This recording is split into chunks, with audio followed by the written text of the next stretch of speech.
zirenga ibihumbi tegerezwa guca mu tugirire neza subiza umutima mu kibanza cawo kuko Imana yacu ntibura uko igenza. Imana yacu ntibura uko igenza, inzira zayo zirenga ibihumbi tegerezwa guca mu tugirire neza subiza umutima mu kibanza cawo kuko Imana yacu ntibura uko igenza.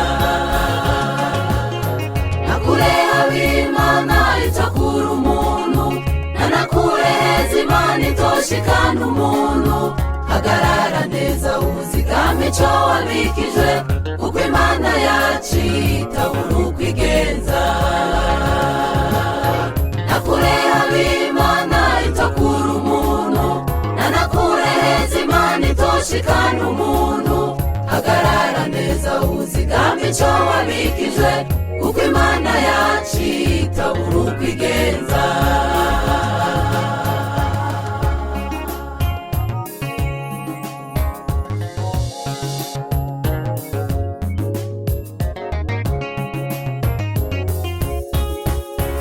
Mefibosheti yaragorewe i Lodebari, Mwami Dawidi yibuka ineza ya Yonatani, ati ntagasigarira ndakagirire neza.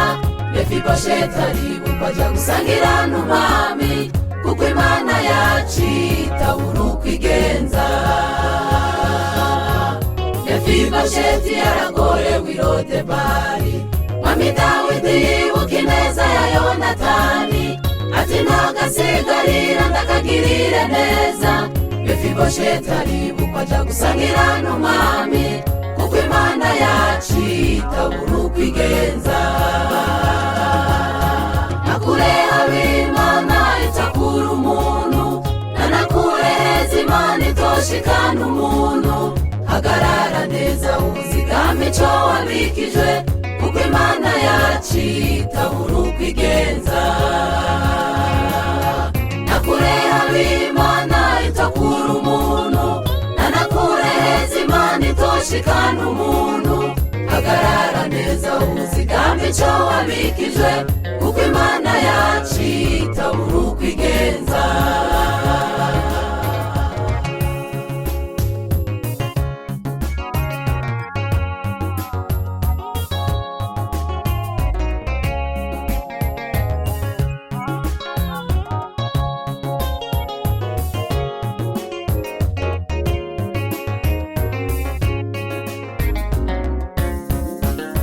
Harigihe turaba hirya no hino, iyo uravye imbere ukabona ubuzima burase, imigisha yawe yose ukamenga ugaranywe. Uribuka Imana yacu kwishoboye byose kandi zibikwiye mbere itabura uko igenza. Harigihe turaba hirya no hino, iyo uravye imbere ukabona ubuzima burase, imigisha yawe yose ukamenga ugaranywe. Uribuka Imana yacu kwishoboye byose kandi zibikwiye mbere itabura uko igenza. Nakure habaho, nakure hab'Imana nakure heza habaho, nakure heza Imana itoshikana. hagarara neza uzigame ico kuko Imana yacu kuko Imana yacu itabura uko igenza.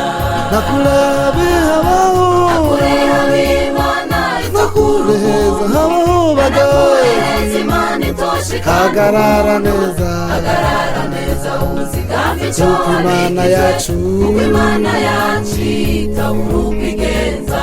nakure habaho, nakure hab'Imana nakure heza habaho nakure heza Imana itoshikana. hagarara neza uzigame ico kuko Imana yacu kuko Imana yacu itabura uko igenza.